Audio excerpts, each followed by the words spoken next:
Donc, bienvenue à tous. Je me présente. Je suis Patrick Benoît et je travaille en tant que conseiller scientifique à la TELUC. Je suis responsable de l'organisation des webinaires et du transfert des connaissances au sein du réseau Liniculture Québec, le 2RLQ, avec mon collègue Raed El-Ferjani, qui en est le coordonnateur. Aujourd'hui, pour ce premier webinaire de l'année, nous avons le plaisir d'accueillir Christian Messier. Pour rappel, pour ceux qui ne le connaîtraient pas encore, Christian Messier est directeur scientifique de l'ISFOR, donc l'Institut des sciences des forêts tempérées. Il est également professeur à l'UQO et à l'UQAM et détenteur de 2 chaires. La chaire du Canada sur la résilience des forêts face au changement climatique et la chaire CRSNG Hydro-Québec sur le contrôle de la croissance des arbres. Donc, ces thèmes de recherche concernent notamment l'aménagement forestier, la foresterie urbaine, le système complexe adaptatif, la relation biodiversité et écologie fonctionnelle, la plantation multi-espèces et la sylviculture d'adaptation. Aujourd'hui, Christian va aborder le thème de l'approche du réseau complexe fonctionnel comme outil de l'aménagement forestier. Donc, la conférence sera d'une durée d'environ 45 minutes, suivie d'une période de questions de 15 minutes, et vous êtes invité à poser vos questions par écrit à Christian avec la fonction questions-réponses qui se trouve en bas de votre écran. Et c'est Red qui va animer les débats. Donc, avant de commencer la présentation, j'invite Raed à nous dire quelques mots sur les missions et activités du réseau de RLQ. À toi, Raed. Merci Patrick. Bonjour tout le monde et bienvenue à ce webinaire de RLQ du mois de janvier, le premier de l'année. Mon nom est Raed El-Ferjani, je suis le coordonnateur du réseau. Pour celles et ceux qui assistent pour la première fois au webinaire, le réseau Reboisement Liniculture Québec de RLQ est un réseau de transfert de connaissances. Il contribue à l'essor de la plantation d'arbres tant au milieu forestier que pour le développement et le maintien des infrastructures vertes et la restauration écologique des sites perturbés et anthropisés. Notre réseau est financé par le Fonds de recherche du Québec Nature et Technologie, FRQNT, ainsi que 26 partenaires et compte sur l'expertise et la collaboration de 20 chercheurs provenant de 8 universités québécoises et 2 centres de recherche gouvernementaux. Je profite de cette occasion pour vous inviter à suivre nos webinaires mensuels et aller sur le site web du réseau de rlq.teluc.ca où vous pouvez trouver toutes les activités de transfert de connaissances ainsi que plus d'informations sur les thèmes et les activités du réseau. Et sans tarder, je cède la parole à notre invité. À toi la parole, Christian. Oui, merci beaucoup de cette invitation. Ça me fait très plaisir de pouvoir donner une présentation dans le cadre du réseau Liniculture Québec. J'aimerais aussi souhaiter une bonne et heureuse année 2022 à tout le monde. J'ai vu dans la liste qu'il y avait beaucoup de gens que je connais, donc je vous salue tous. Vous avez vu le titre que j'avais envoyé, mais j'avais aussi des titres alternatifs, 2 autres titres, donc je vais vous présenter. Le premier dont je vais discuter aujourd'hui, c'est l'idée d'inverser le paradigme actuel qui lie l'industrie du bois sur la forêt, donc où l'industrie du bois dicte un peu le type de forêt qu'on doit faire pousser selon les besoins de l'industrie. En fait, je pense que c'est une nécessité là, si on veut lutter contre les changements globaux. Et l'autre titre que j'avais aussi en tête, c'était pour éviter l'effondrement de nos forêts, diversifions nos boisés intelligemment. Donc, je vais traiter de ça aujourd'hui. Donc, je commence souvent un peu par l'historique de la foresterie, nous rappeler d'où ça vient. Vous avez un graphique ici là, qui illustre un peu l'idée que la foresterie, évidemment, s'est développée surtout en Europe avec ce qu'on appelle la famine de bois ou le manque de bois qui s'était créé grâce au développement de l'industrie qui demandait du bois. Donc, les gens ont commencé à se poser la question, qu'est-ce qu'on devrait faire pour faire pousser du bois? Et je dirais que la foresterie comme telle s'est développée dans les années fin 1700, début 1800, comme vous voyez ici, là, au moment des batailles d'Abraham, de la plaine d'Abraham. Et la foresterie s'est vraiment inspirée de l'agriculture. Donc, au début, on avait développé l'idée de couper des forêts naturelles et de les replanter souvent en monoculture. Donc, coupe totale. Il y a eu tout le développement de coupe partielle pour essayer de maintenir un couvert végétal continu, mais en maintenant des espèces désirables. Et tout ça a évolué, comme vous voyez aujourd'hui, en Europe avec de plus en plus une approche qu'on appelle l'aménagement proche de la nature, et en Amérique du Nord, on parle souvent d'aménagement écosystémique.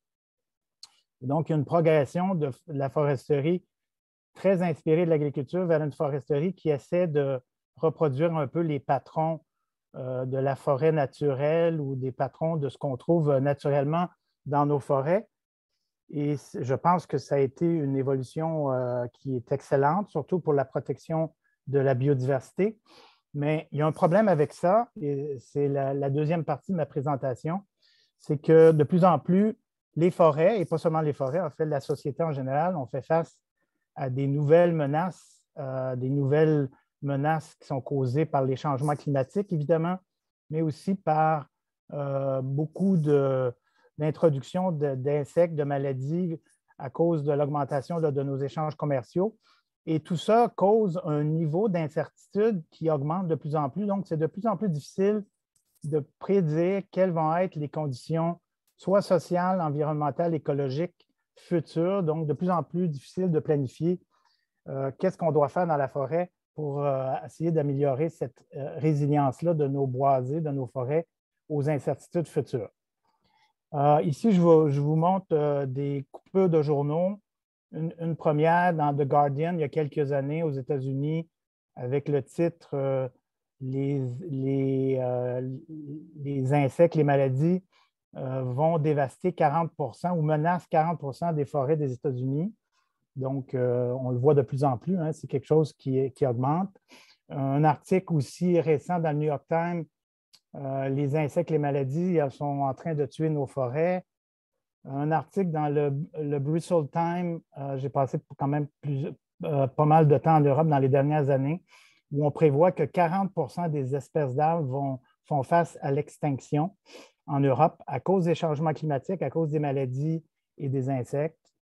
Un article dans un journal allemand suite à la sécheresse là, de 2018 et 2019, on parlait que les forêts allemandes étaient sur le bord de l'effondrement. Il y a eu des articles dans l'actualité, Journal de Québec, la forêt québécoise menacée.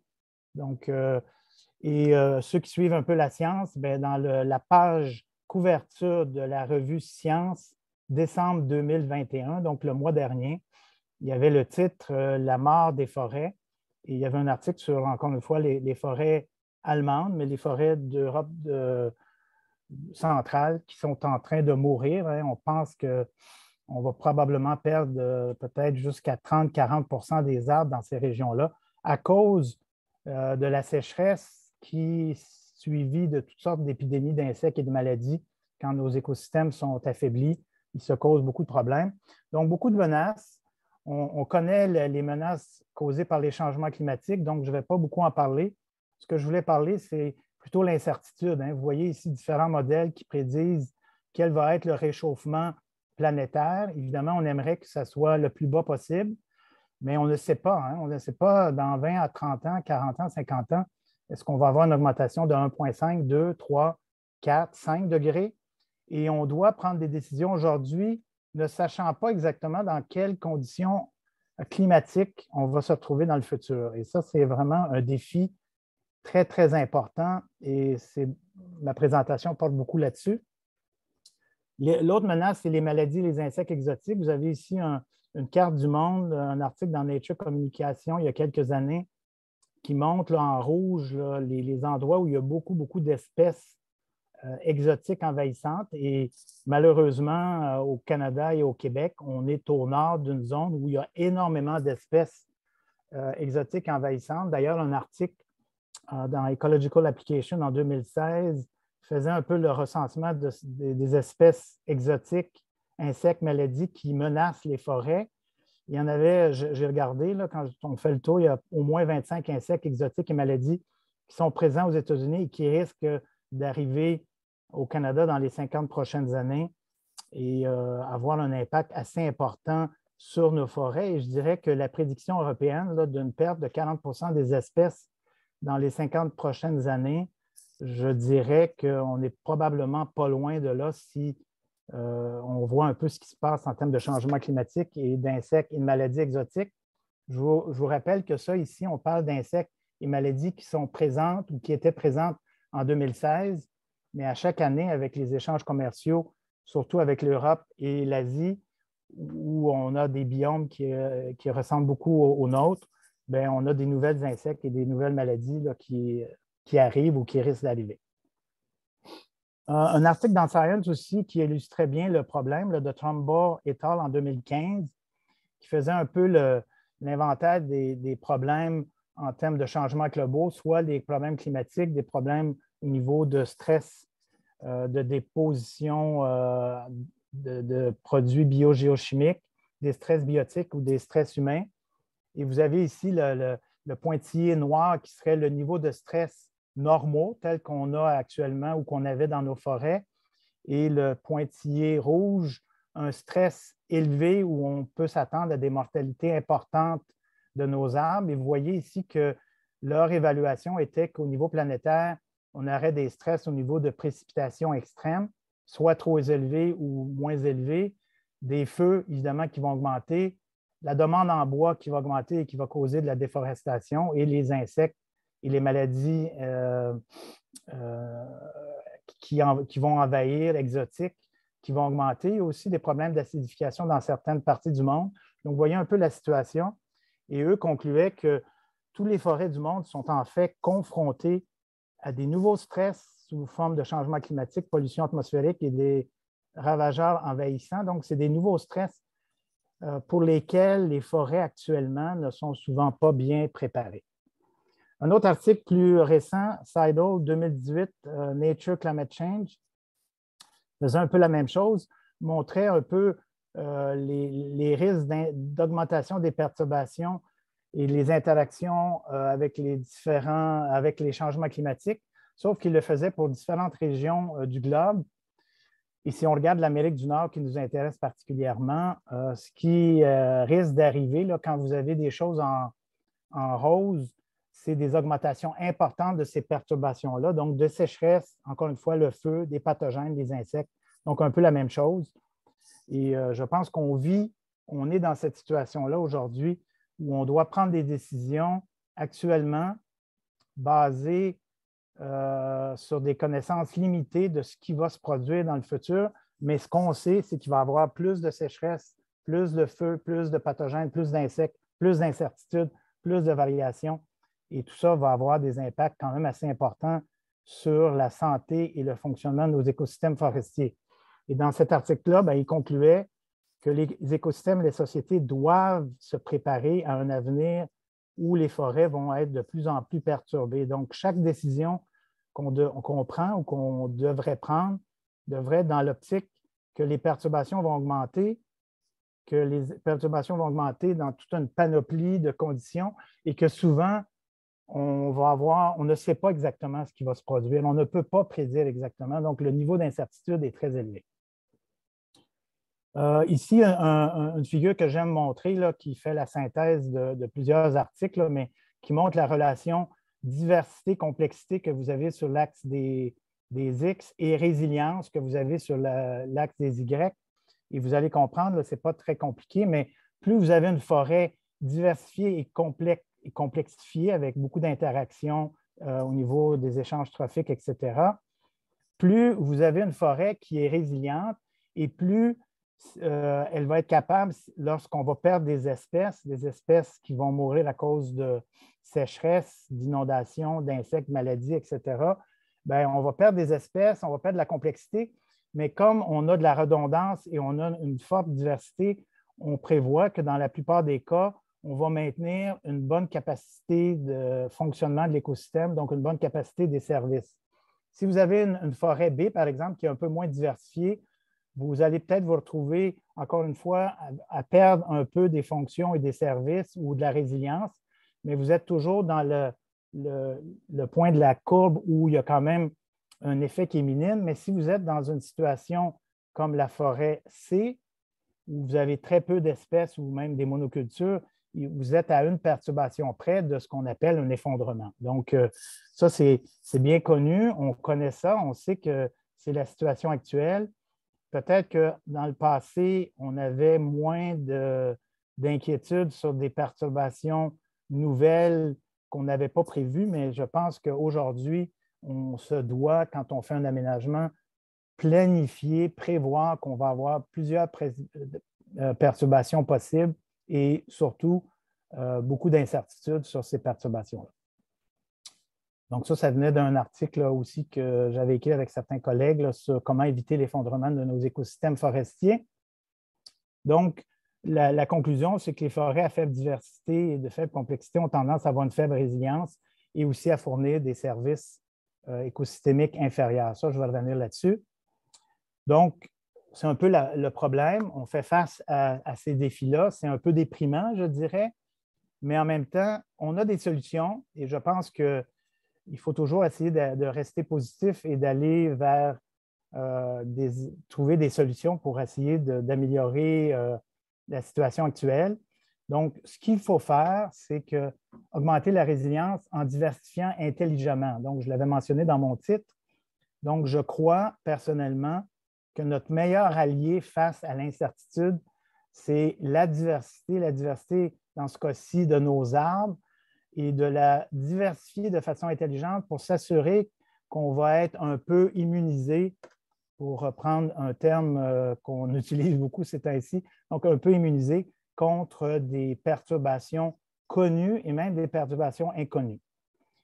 Si je regarde un peu la littérature, il y a beaucoup d'articles qui ont été écrits là-dessus. L'effet de la diversité qui a un déterminant sur la résilience, et ce n'est pas seulement en forêt, c'est vrai en milieu de prairie, en milieu aquatique, et même dans le milieu humain.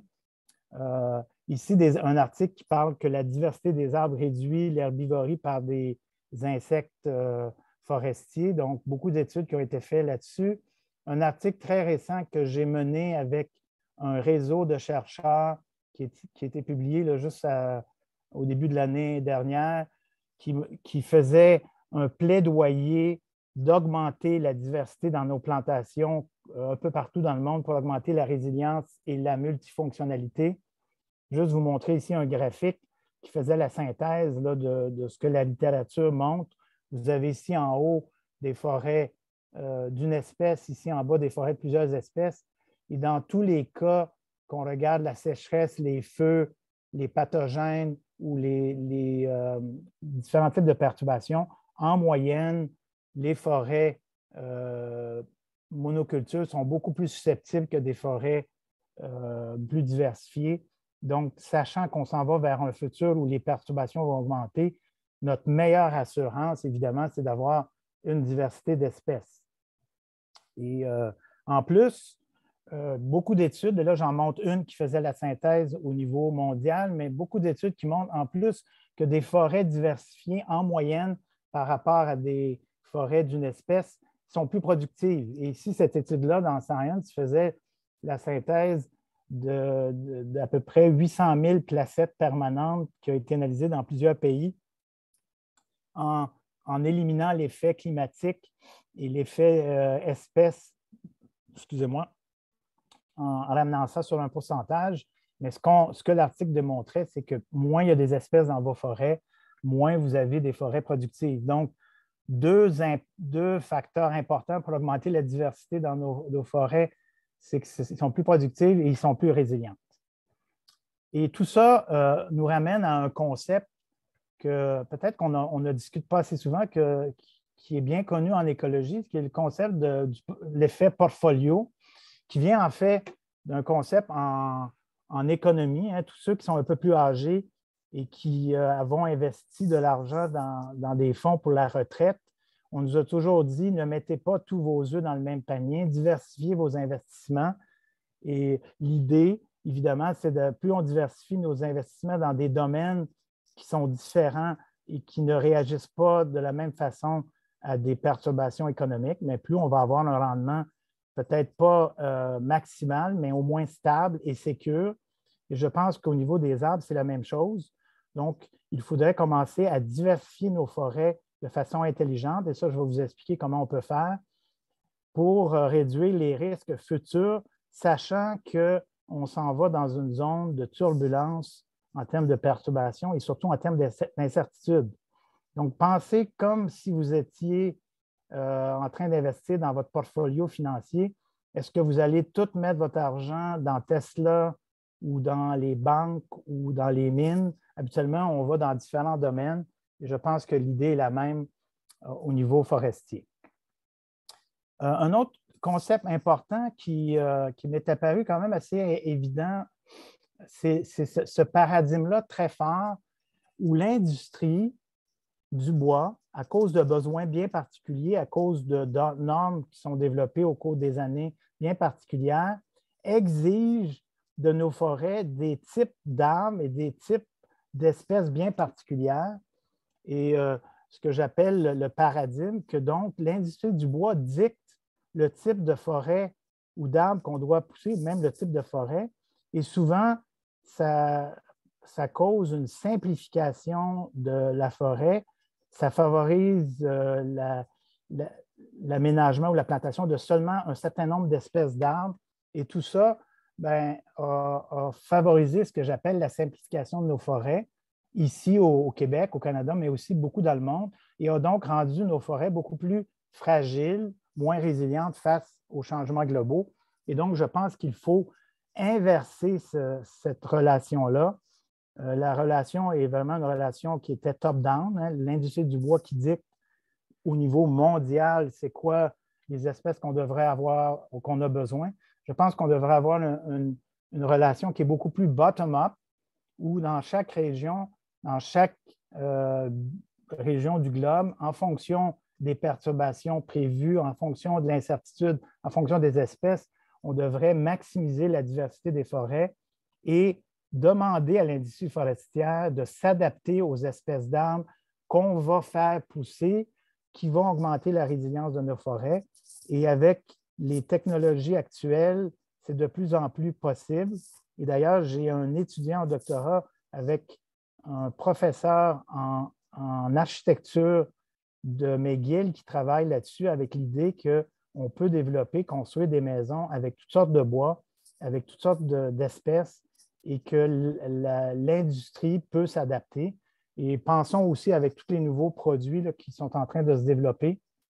Je pense que l'utilisation d'une grande variabilité d'espèces va augmenter et je pense qu'il faut changer ce paradigme-là. Donc, c'est ce que je parlais là. Il faut vraiment renverser ce paradigme-là et vraiment avoir une approche bottom-up qui est vraiment l'approche à privilégier quand on a des systèmes complexes qui permettent de s'adapter, qu'on appelle adaptatif, qui est un peu aussi le sujet de ma présentation aujourd'hui. Donc, parlant de systèmes complexes adaptatifs, ceux qui me connaissaient, vous savez que j'ai travaillé avec certains collègues là-dessus, un livre en 2009 qui faisait la critique de la sylviculture, qui disait qu'on devrait aménager pour la complexité, et un livre plus récent avec plusieurs autres collègues où on parlait d'aménager les forêts comme des systèmes complexes adaptatifs. En quelques mots ou en quelques figures, juste vous montrer que la foresterie traditionnelle jusqu'à maintenant a toujours allé vers des forêts initiales souvent plus diversifiées avec l'idée de les simplifier, hein, cette approche top-down, de les simplifier pour répondre à un besoin bien précis de l'industrie forestière, ce que je parle de gestion traditionnelle. Donc, on simplifie, on contrôle l'écosystème pour satisfaire les besoins de l'industrie, tandis que quand on fait une gestion adaptative, on essaie de permettre à la forêt de se développer différentes zones d'équilibre en fonction des conditions climatiques, des conditions biotiques. Et donc, on favorise à ce moment-là la diversité des espèces, la complexité des interactions. Et ça va augmenter la résilience et augmenter la capacité d'adaptation des forêts. Donc, une approche beaucoup plus bottom-up. Ça ne veut pas dire, souvent les gens me disent, est-ce qu'on laisse aller la forêt complètement? Non.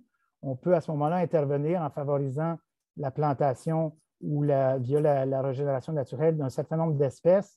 On peut faire des interventions pour réduire les sensibilités aux insectes ou même à la sécheresse, mais laisser jusqu'à un certain point la forêt s'auto-adapter pour qu'elle puisse être le plus possible en équilibre avec les nouvelles conditions qui se développent.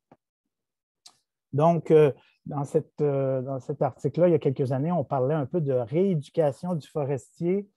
Les plus vieux, comme moi, ont été éduqués là, avant les années 90 avec l'idée qu'il fallait éduquer, simplifier la forêt pour produire du bois. Ça, c'était ce que j'appelle le paradigme dominant jusqu'aux années 90. En 90, avec la sensibilité de la perte de biodiversité, l'accord de Rio, on a commencé à se dire qu'il faudrait peut-être essayer d'avoir des forêts plus naturelles, regarder comment la nature a fonctionné jusqu'à maintenant et donc continuer à produire du bois, mais en maintenant la biodiversité, en maintenant des forêts plus diversifiées basées sur les conditions naturelles. Et donc, il y a eu une belle progression là-dessus, mais je pense qu'il faut aller plus loin aujourd'hui parce qu'on ne peut plus juste regarder en arrière en se disant on va répéter un peu ce que la nature a fait, mais vraiment aller plus loin en se disant qu'on va faire face à des perturbations nouvelles, des conditions qui sont nouvelles avec des espèces nouvelles qui n'existaient pas avant. Si je me souviens bien, j'avais lu en quelque part récemment qu'à peu près 20 des espèces présentes au Canada actuellement, c'est des espèces exotiques. Pensons aux vers de terre, par exemple. Donc, il faut gérer ces forêts-là pour augmenter la résilience et surtout leur adaptabilité à des conditions qui vont être de plus en plus différentes des conditions passées. Et donc, imiter la nature ne permettrait pas, selon moi, selon plusieurs, de conserver la résilience des forêts dans plusieurs cas. Évidemment, il y a peut-être des cas où c'est possible, mais il faudrait quand même se poser la question. Donc, j'arrive vers la troisième volet de ma présentation, mais comment on fait ça? Changer de paradigme, aménager pour la résilience, essayer d'aménager des forêts face à ces incertitudes-là qui sont incroyablement diversifiées. J'ai écrit un article avec plusieurs personnes récemment où je parlais de l'approche des réseaux complexes fonctionnels. Et ce qu'on fait, c'est qu'on favorise la diversité et la connectivité fonctionnelle. Donc, avec quelques diapos, je vais essayer de vous expliquer un peu ce que c'est. Je crois que la majorité des gens ont entendu parler du concept de diversité fonctionnelle. Vous avez ici en arrière-plan une magnifique forêt, l'automne des forêts comme on trouve dans les Laurentides. Vous avez plusieurs espèces et donc, de façon traditionnelle, on aurait pu dire voici une forêt avec 15 espèces d'arbres, avec une certaine diversité génétique. Mais de plus en plus, on s'intéresse à la diversité fonctionnelle, donc comment ces espèces-là agissent dans l'écosystème et comment ils répondent aux perturbations. Et l'idée, c'est d'avoir des espèces qui ont des sensibilités différentes et qui agissent différemment dans l'écosystème pour avoir un écosystème le plus complexe possible, le plus diversifié, qui va être capable de s'adapter à différents types de perturbations. Et donc, ce qu'on utilise de plus en plus, c'est ce qu'on appelle des traits fonctionnels qui sont reliés à des fonctions importantes. Et à ce moment-là, on peut avoir une diversité, on peut avoir dans une forêt 5 espèces avec une diversité fonctionnelle élevée ou 5 espèces avec une diversité fonctionnelle faible lorsqu'ils ont à peu près les mêmes caractéristiques fonctionnelles. Et plusieurs collègues ont développé cette idée-là d'essayer de simplifier ça pour peut-être mieux gérer nos arbres et nos forêts en milieu urbain et dans nos forêts naturelles en reliant les espèces qu'on trouve naturellement dans des grands groupes fonctionnels pour aider à diversifier les forêts. Ici, un article là, qui vient juste d'être publié dans Urban Forestry and Urban Greening où on proposait 5 grands groupes fonctionnels avec des sous-groupes. Et dans cette façon d'organiser les arbres, on retrouvait à ce moment-là, dans ces 5 grands groupes-là ou ces 10 sous-groupes-là, des espèces d'arbres qui ont des capacités de répondre à des perturbations et qui ont des effets différents sur l'écosystème forestier, avec l'idée que plus on va avoir une forêt qui va avoir des espèces dans ces différentes catégories-là, plus on va avoir une forêt qui va être capable de répondre positivement, de se réorganiser facilement face aux perturbations qu'on connaît, mais aussi même à des perturbations qu'on ne connaît pas. Et donc, c'est un peu à la base de l'idée de cette diversité fonctionnelle-là. Et un deuxième élément important pour essayer de faciliter la mise en place de cette diversité fonctionnelle-là, sachant que quand on vit au Canada ou au Québec, on a énormément de forêts et on ne peut pas intervenir partout rapidement dans nos forêts. C'est l'idée de cette connectivité fonctionnelle et aussi centralité fonctionnelle. Donc, connectivité fonctionnelle, comment on la définit? C'est le niveau d'échange possible des propagules des arbres, donc les graines, qui est mesuré en termes de traits fonctionnels que la graine peut transférer d'un peuplement à un autre. Donc, il y a une connectivité et elle est fonctionnelle puisque la quantité de traits qui peuvent être propagés d'un peuplement à un autre via les graines peut être déterminée. Donc, on parle de connectivité fonctionnelle. Et ici, on regarde aussi la notion de centralité. Donc, on s'intéresse à savoir quels sont les peuplements forestiers dans un paysage donné qui sont les plus centraux.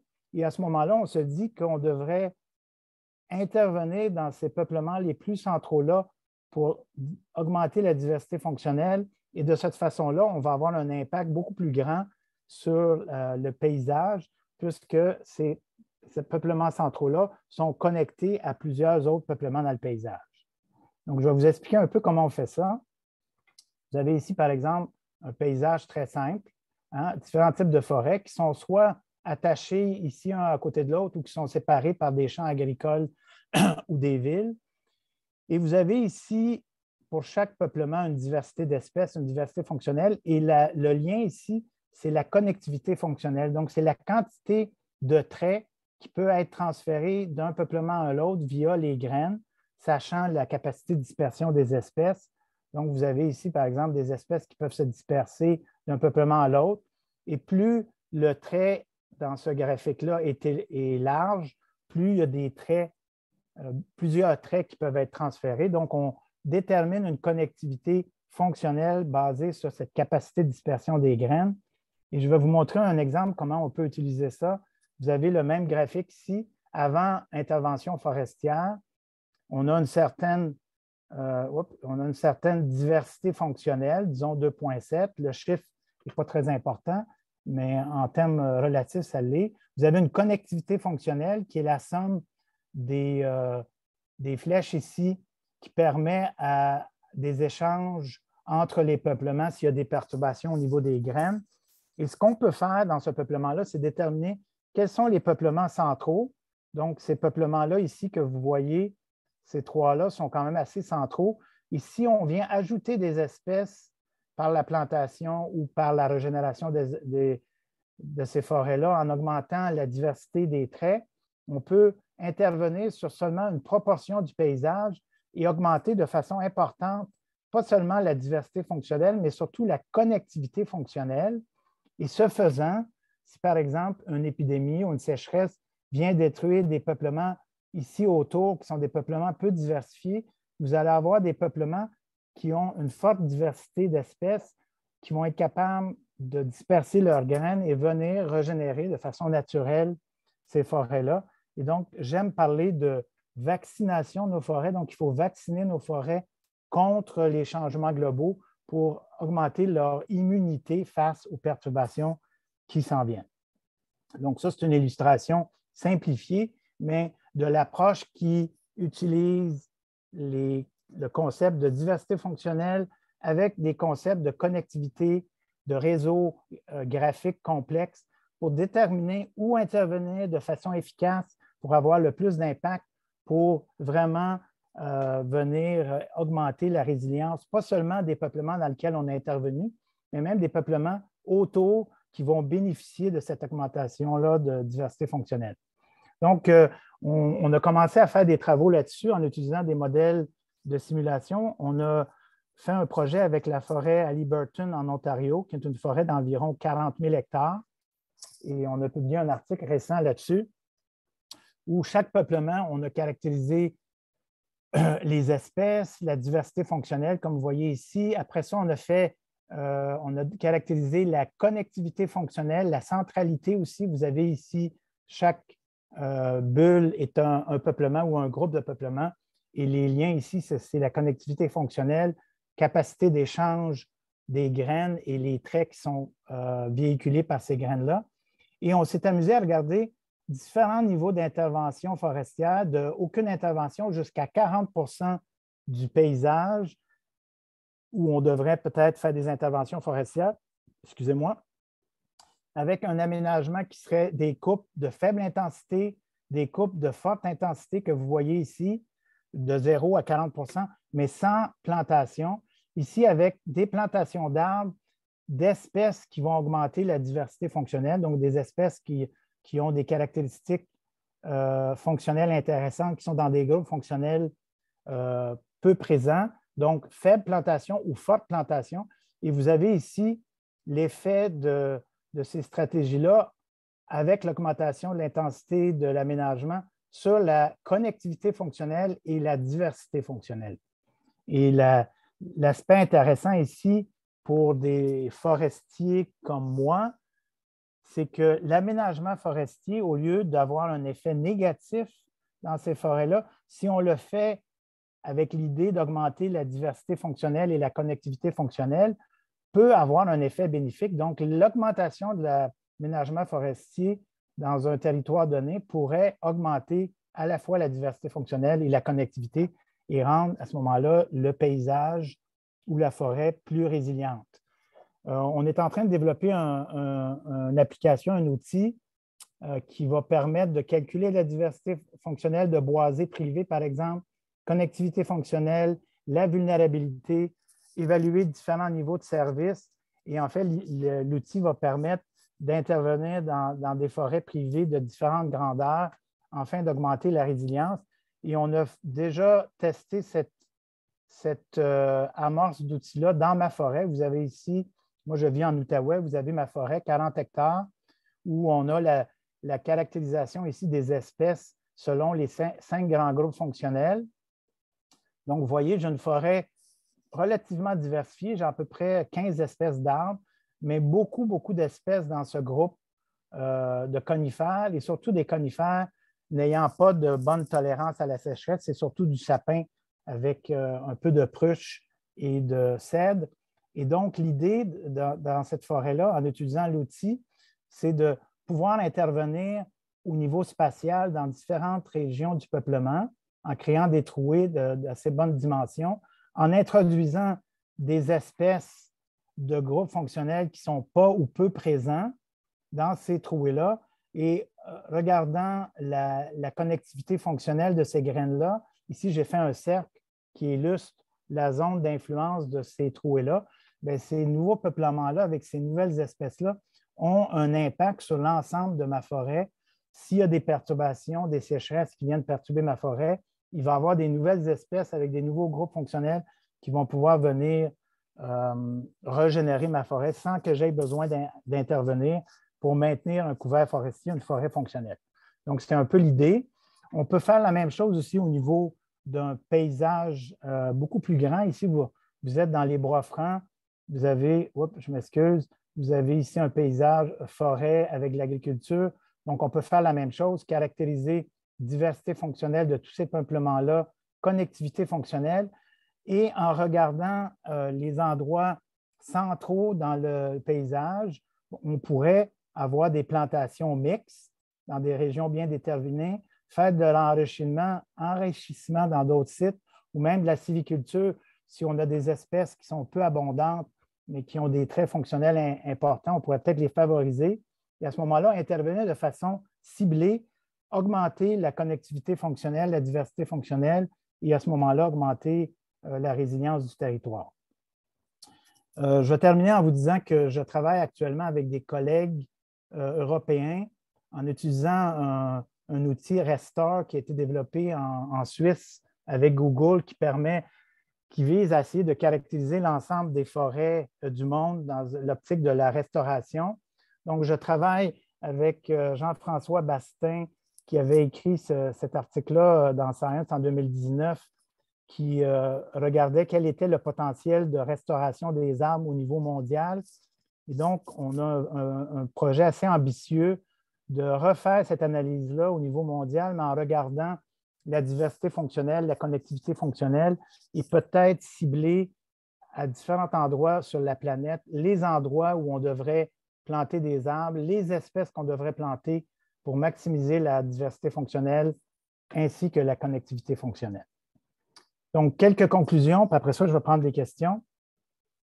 je pense que nous sommes confrontés à des incertitudes de plus en plus élevées, pas seulement au niveau écologique, mais aussi au niveau social. Quels vont être les besoins de nos forêts et que nous devons de plus en plus, non pas aménager la forêt pour essayer de répondre à un besoin économique X, Y, soit du bois pour l'industrie des maisons ou du carbone pour diminuer les changements climatiques, mais plutôt essayer d'avoir des forêts qui sont les plus adaptables, les plus résilientes possibles.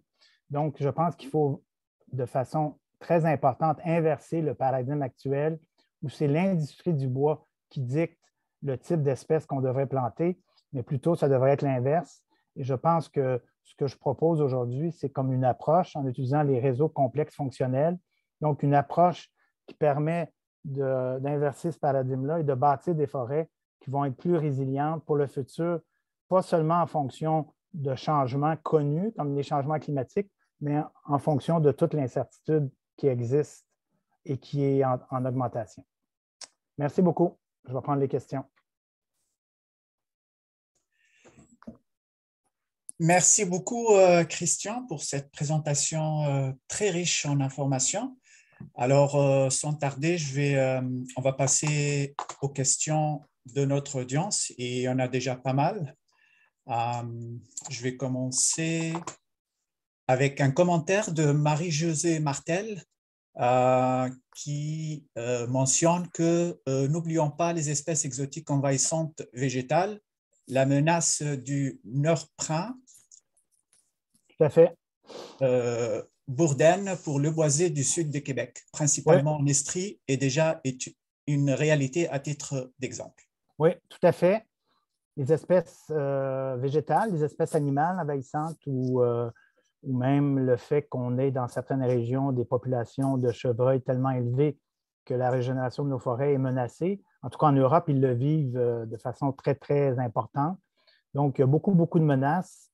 Et je pense que tout ça milite en faveur d'avoir des forêts les plus diversifiées possibles, mais aussi d'avoir accepté que les forêts futures ne seront pas les mêmes forêts qu'on a dans le passé, malheureusement, parce qu'on ne pourra pas éliminer toutes les espèces envahissantes. Il va falloir regarder celles qui ont des impacts les plus négatifs et essayer de les contrôler, mais je pense que on va se retrouver avec des forêts, ce qu'on appelle souvent des nouvelles forêts, des nouveaux écosystèmes. Il va falloir s'adapter à ça, mais je comprends très bien là, que le nerf brun est un problème important dans certaines régions. Merci. Une autre question qui est plutôt d'ordre terminologique. Guillaume Berger-Richard nous demande quelle est la différence ici entre diversité et complexité. Oui, une très bonne question. Souvent, les gens ont tendance à mélanger les deux. La diversité, c'est le nombre je dirais, de composés qu'on peut avoir dans une forêt ou d'items différents qu'on peut avoir. On peut parler du nombre d'espèces, du nombre de traits, du nombre de génétiques, tandis que la complexité, c'est les interactions qui existent entre cette complexité-là, pas seulement à un niveau trophique, mais à différents niveaux trophiques. Je donne souvent l'exemple, vous pouvez mettre 50 types de fleurs en pot dans une salle, vous allez avoir une diversité de fleurs élevée, mais aucune complexité puisqu'il n'y a pas d'interaction entre ces espèces-là. Et donc, ce qui est important, c'est d'avoir un milieu qui est diversifié, mais qui est aussi très connecté en termes d'échange. Et c'est dans ces deux phénomènes-là ou ces deux éléments-là qui permettent d'avoir des forêts qui sont résilientes. Très bien, merci. Une question de Marie-Ève Bisson-Nisser. On a parlé beaucoup d'espèces d'arbres et Marie-Ève nous demande est-ce que seulement la strate arborescente est considérée ou bien également l'ensemble des strates de la végétation d'une forêt? Oui, une question qui m'est souvent posée. C'est vrai que on m'a même dit que je souffrais d'arrogance d'arbre, ça veut dire que je parle seulement des arbres et que je ne parle pas des autres. Mais l'arbre est quand même l'espèce dans nos forêts qui a l'impact le plus important souvent sur le fonctionnement de l'écosystème. Et souvent, c'est au niveau de l'arbre où on peut intervenir le plus facilement possible. Mais c'est vrai qu'il ne faut pas oublier tous les autres éléments, hein, les plantes herbacées, les arbustes, les champignons, les bactéries, les animaux. Mais souvent, si vous modifiez la composition de vos arbres, vous allez avoir un effet assez important sur tout le reste. Mais dans certains cas, je pense que c'est vrai, il faudrait peut-être même penser de peut-être favoriser la plantation de certains arbustes, même de certaines plantes herbacées. On le fait dans certains cas. Mais si on joue au niveau de l'arbre, on va avoir un effet sur beaucoup, beaucoup d'autres organismes, puisque c'est un des espèces clés ingénieurs qu'on appelle souvent dans l'écosystème forestier. Une autre question, une question d'ordre général. Tu as parlé à la fin d'application de tous ces concepts-là. Il y a Louise Gratton qui nous demande comment vos recherches se traduisent-elles dans la pratique de la foresterie? Dans la pratique de la foresterie, j'ai toujours eu beaucoup d'intérêt pour que toutes les recherches que je fais puissent avoir un impact sur la pratique. Donc, vous avez vu, vers la fin, je présentais un outil que j'ai appelé Sylph4L, mais on va peut-être changer le nom, mais l'idée, ce serait de développer un outil que les gens peuvent utiliser, même comme propriétaires forestiers privés, pour prendre ces meilleures décisions-là. Mais je travaille aussi au niveau du gouvernement, au niveau de l'industrie forestière, et je vais vous dire que j'ai fait une présentation l'année passée à un organisme qui s'appelle NCACI, qui regroupe la grande industrie forestière nord-américaine.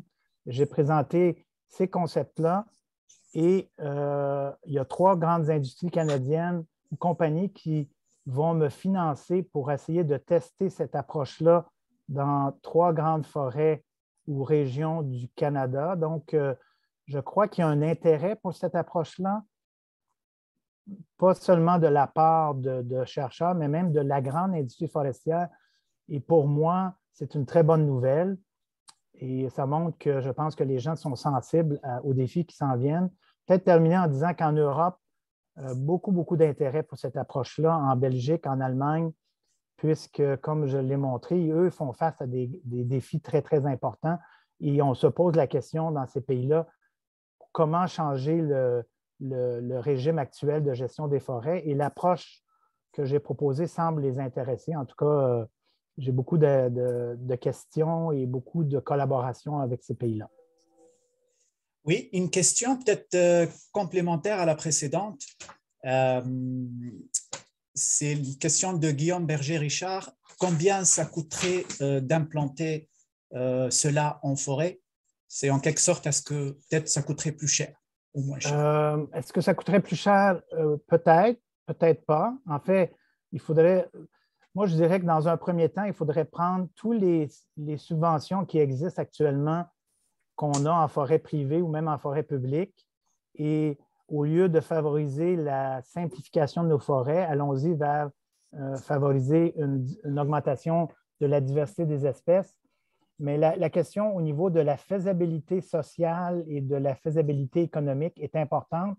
D'ailleurs, c'est l'idée de ce projet-là que je suis en train de développer avec la grande industrie, c'est de voir si on met en application sur le terrain ces pratiques-là, quelles sont les contraintes au niveau social ou financier? Ça va coûter plus cher, ça va coûter moins cher, mais en même temps, peut-être qu'éventuellement, il va falloir investir dans le besoin de diversifier nos forêts si on veut augmenter la résilience. Il y a peut-être un besoin de financer ce genre d'activité-là.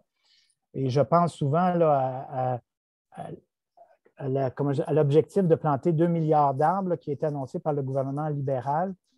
Mais je suis impliqué avec cet organisme-là et j'essaie de les convaincre que ces arbres-là pourraient justement être utilisés dans le cadre de diversification stratégique de nos forêts canadiennes.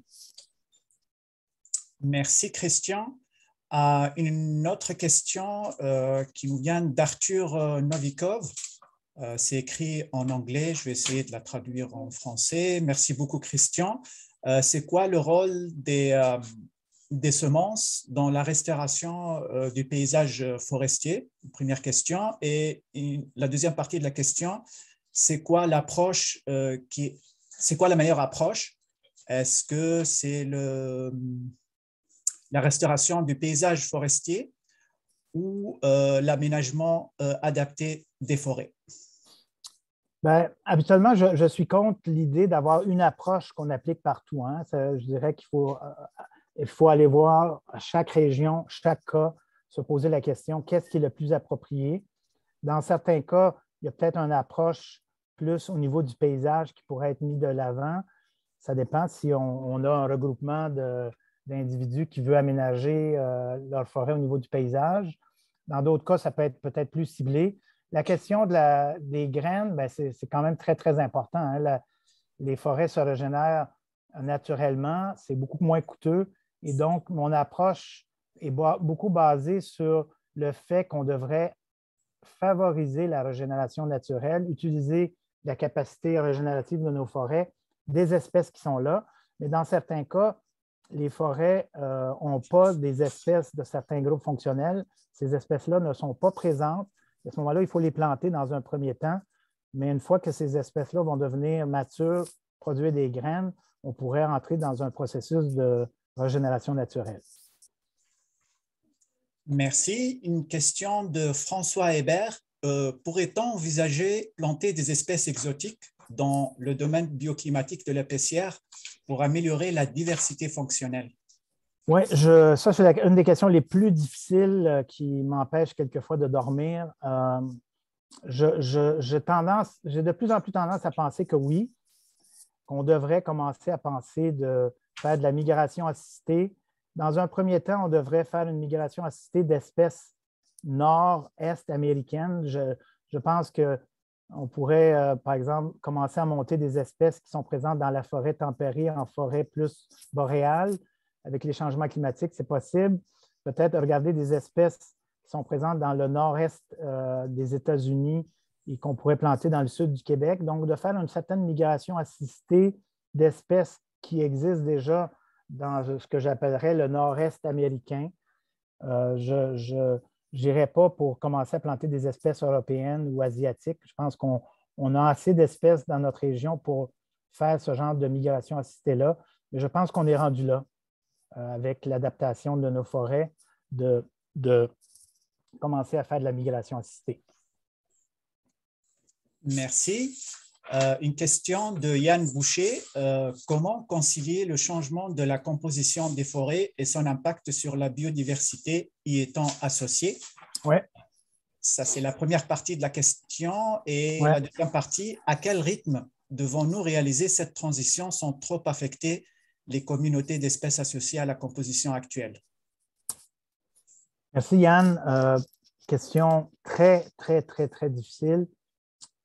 Souvent, j'utilise l'expression en anglais « damn if you do, damn if you don't ». Si on ne fait rien, on sait que les espèces, la biodiversité va être fortement affectée, hein. Si nos forêts sont affectées, si on perd un couvert forestier, les espèces de nos forêts vont être affectées. Ils le sont déjà. Il y a déjà un besoin de migration.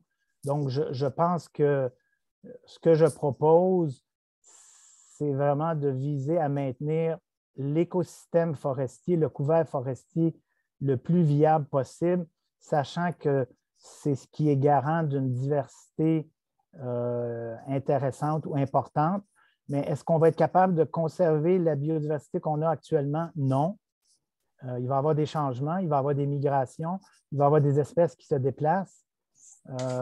On le voit de plus en plus et on rentre dans ce que j'appelle une zone de turbulence où on va devoir faciliter cette adaptation-là et accepter que dans certains cas, il y a des espèces qui étaient présentes qui ne le seront plus et il va y avoir des nouvelles espèces qui vont les remplacer.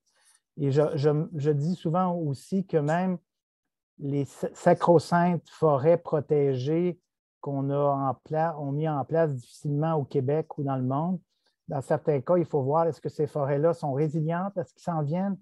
Et dans certains cas, peut-être qu'il faudrait planifier des aménagements pour augmenter leur résilience. Merci. Une autre question de Maxence Martin. Dans le contexte boréal, la diversité en espèces et en traits est bien plus faible que dans les forêts tempérées. Oui. Est-ce que maximiser la diversité des traits fonctionnels avec des espèces boréales est une option possible ou bien serait-il préférable de profiter de nouvelles niches écologiques créées par le changement climatique pour introduire de nouvelles espèces tempérées aux traits plus diversifiés? Ben, moi, je dirais que c'est les deux, hein, parce que c'est vrai qu'en forêt boréale, la diversité est moindre, mais quand même, on a plusieurs espèces et au lieu de faire une coupe forestière et d'aller planter seulement de l'épinette noire ou planter seulement de l'épinette blanche ou seulement du pin gris selon où on est, mais favorisons la panoplie d'espèces qu'on trouve dans cette région-là pour s'assurer que si une perturbation se produit, on va avoir des espèces qui vont pouvoir bien répondre. En utilisant ce que j'ai montré, là, les groupes fonctionnels, ça peut nous aider. Et oui, dans un deuxième temps, dans certains cas, je pense qu'on peut commencer à faire cette migration assistée-là, faciliter le mouvement d'espèces, mais on devrait le faire intelligemment. C'est un peu la présentation que je faisais aujourd'hui. Et en regardant quelle espèce qu'on devrait faciliter la migration, peut-être des espèces qui ont des traits qui manquent actuellement, mais dans lesquels la forêt, je dirais, va avoir besoin dans le futur pour faire face aux nouvelles perturbations qui s'en viennent. Donc, l'idée, ce serait de faire une migration de certaines espèces, non pas en fonction seulement de besoins économiques, mais de besoins de diversification fonctionnelle. Il y a deux questions que je trouve un peu liées. Peut-être, Christian, tu peux répondre à ces deux questions ensemble. La première question de François Brassard, comment le régime forestier actuel du Québec pourrait changer de paradigme? Et la deuxième question, elle est d'Arnaud Lalanne. Bonjour et merci beaucoup pour cet exposé. Est-ce que finalement, les systèmes de gestion triade doit être abandonné par rapport à ce concept développé aujourd'hui lors de votre exposé? OK, donc deux questions quand même assez différentes.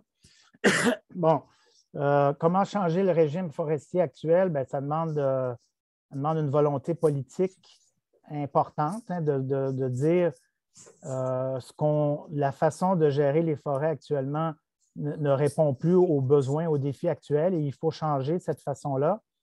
Je dirais, pour avoir parlé à plusieurs personnes à différents niveaux au gouvernement, de la grande industrie, comme j'ai mentionné, je pense que les gens sont prêts à faire ce changement de paradigme et même de gestion.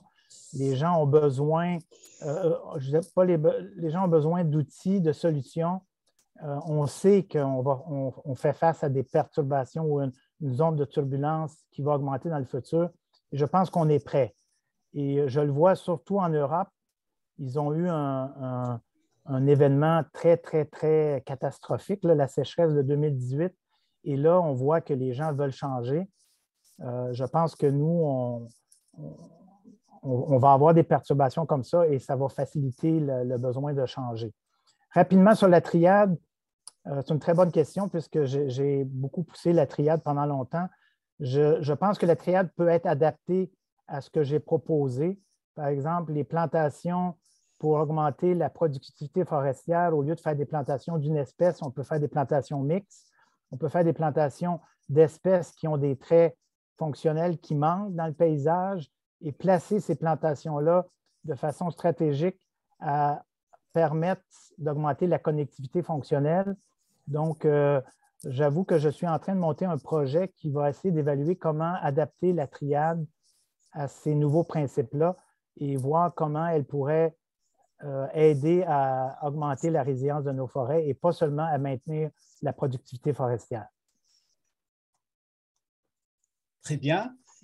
Là, on arrive un peu à l'heure programmée de la fin de ce webinaire, mais on peut se permettre de prendre encore quelques questions rapidement.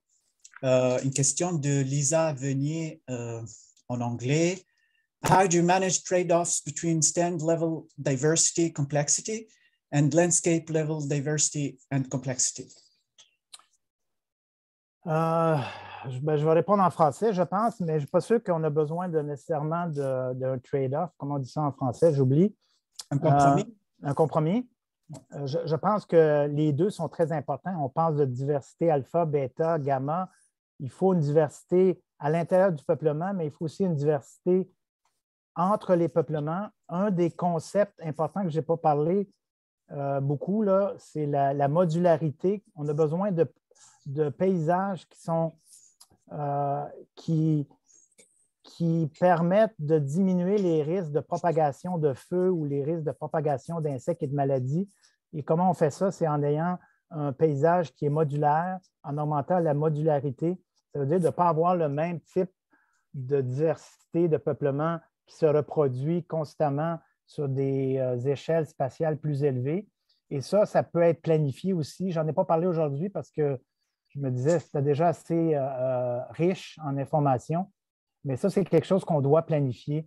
Donc, de ne pas avoir toujours le même niveau de diversité peuplement par peuplement, mais vraiment avoir une diversité là, qui tient compte de cet effet-là là, de modularité. Donc, je pense que c'est possible de faire les deux et que même on le doit de le faire. Et dans les outils qu'on développe, on tient compte de ces aspects-là. D'accord. Deux autres questions qu'on va prendre rapidement. La première de Marie-Lou Lefrançois. Bonjour Christian, est-ce que c'est possible d'en savoir plus concernant le nouveau projet impliquant les 3 compagnies forestières? S'il y a un document, une référence en ligne. Merci. Oui. Ben, bonjour Marie-Lou, c'est une ancienne de mes étudiantes, donc je te salue. Oui, tout à fait. Je pourrais t'envoyer ça. Envoie-moi un courriel, je pourrais t'envoyer. J'ai un ébauche de proposer. Je suis en train de monter la demande CRSNG Alliance. C'est des projets qui vont avoir lieu au Québec et en Ontario pour l'instant, bien qu'il y avait des industries de la Colombie-Britannique qui étaient beaucoup intéressées, mais qui étaient peut-être plus en attente de la phase 2 de ce projet-là. Donc, s'il y avait des intérêts en Colombie-Britannique, je pense qu'éventuellement, on pourrait mettre en branle un projet de ce type-là. Eh bien, une dernière question, et on va s'arrêter là. Une question sur les forêts anciennes de Katia Fork. Qu'en est-il de nos forêts anciennes? Devrait-on aussi les altérer pour obtenir plus de résilience malgré que ça rajeunirait la forêt?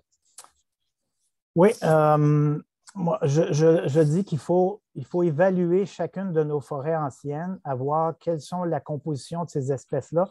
Heureusement, souvent, nos forêts anciennes sont plus diversifiées naturellement et donc probablement plus résilientes naturellement, mais on devrait les évaluer. Et l'idée, ce ne serait pas nécessairement de perturber ces forêts anciennes-là directement, mais peut-être de s'assurer d'avoir des espèces autour de ces forêts anciennes-là, de planter des espèces avec des traits fonctionnels complémentaires et que si par malheur ces forêts anciennes-là sont perturbées par des nouvelles perturbations, bien, il pourrait y avoir des nouvelles espèces mieux adaptées aux nouvelles conditions qui pourraient se régénérer. Donc, l'idée, c'est plus au niveau de la connectivité fonctionnelle où on pourrait peut-être améliorer la résilience potentielle de ces vieilles forêts-là, mais c'est sûr que je n'irai pas couper directement dans ces vieilles forêts-là. Merci beaucoup, Christian, pour la réponse à toutes ces questions. Il en reste beaucoup, mais malheureusement, on doit s'arrêter là. Bien, en fait, j'inviterais les gens à m'écrire directement. C'est facile, messier.christian@ucam.ca et ça va me faire plaisir d'essayer de répondre à vos questions. Merci. Il y a aussi beaucoup de messages de remerciements et d'appréciation de cette présentation-là.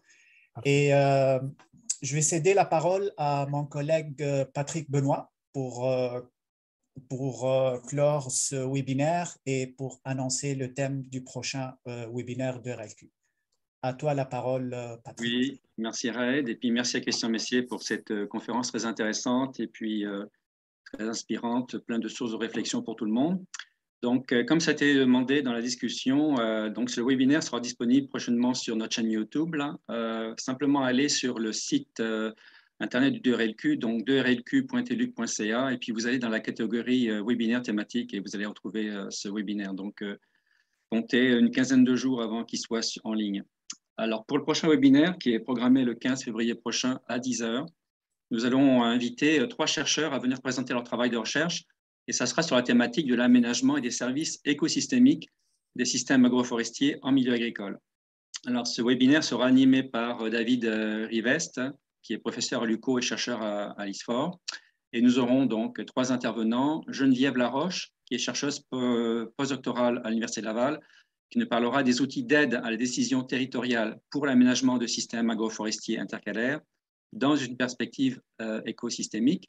Nous aurons également Geneviève Gagné, qui est doctorante à l'UQO avec David Rivest, qui nous dira si mélanger des arbres et des cultures en système agroforestier intercalaire présente un intérêt particulier. Et enfin, Marc-Olivier Martinguet, qui est professionnel de recherche à l'UQO et qui nous parlera des données agrégées de multiples méta-analyses qui permettent de démontrer les effets positifs de l'agroforesterie sur plusieurs systèmes écosystémiques. Donc, nous espérons que vous serez des nôtres au prochain colloque de février. Et encore un grand merci pour avoir assisté à ce webinaire. Et bonne fin de journée. Au revoir. Merci. Au revoir.